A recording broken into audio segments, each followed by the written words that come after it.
আসসালামু আলাইকুম। আশা করি সবাই ভালো আছেন। আলহামদুলিল্লাহ আল্লাহর রহমতে আমিও ভালো আছি। তো আজকে আমি এই যে ফুলকপিটা কেটে নিয়েছি এবং এই যে ফুলকপির যে ডাঁটা বা পাতাগুলো আছে তো সেগুলো আজকে আমি ভাজি করব। তো তার জন্য প্রথমে আমি আলু কেটে নিচ্ছি। এই ভাজিটাতে অবশ্যই আলু দেওয়া লাগবে, তাহলে ভাজিটা একটু নরম হয়, খেতে ভালো লাগে। তো আলুটা এরকম চিকন চিকন করে কেটে নিতে হবে।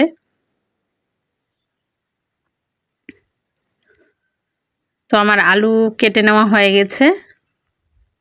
এখন আমি কপিগুলো কেটে নেব একদম চিকন চিকন করে। যত চিকন করা যাবে ততটাই ভালো হবে খেতে। তো প্রতিটা ডাল এরকম চিকন চিকন করে কেটে নেব।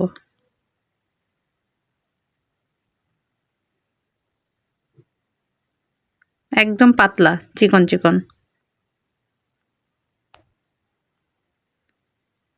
তো আমি এইভাবে সবগুলো ডাল কেটে নেব, প্রতিটা কপির ডাল। তো আমার কেটে নেওয়া হয়ে গেছে। এখন আমি রান্না করার জন্য চলে আসলাম ধুয়ে নিয়ে। তো এখানে প্রথমে আমি দিয়েছি রসুন কুচি, পেঁয়াজ কুচি আর কাঁচামরিচ কুচি দিয়ে আমি একটু হালকা লাল করে ভেজে নেব।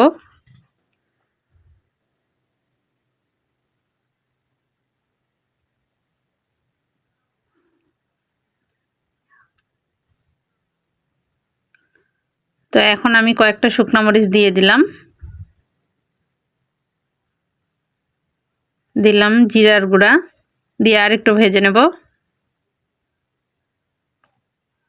এই তো আমার ভাজা হয়ে গেছে। আর এখন মশলাটাও সুন্দরভাবে ভাজা হয়ে গেছে। এখন দিলাম হলুদের গুঁড়া, লবণ দিয়ে আমি এই যে কপি আর আলু যেগুলা কেটে রাখছিলাম, কপি বলতে ওই যে ফুলকপির ডাল, তো সেগুলা দিয়ে আমি এখন নাড়াচাড়া করে ভেজে নেব।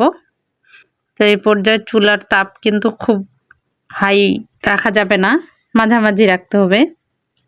আর ঢাকনা দিয়ে একটু সেদ্ধ করে নিতে হবে।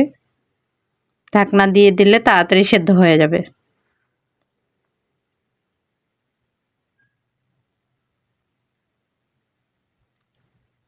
আমি ঢাকনা খুলে বারবার নাড়াচাড়া করে দিচ্ছি যেন তলানিতে আবার লেগে না যায়।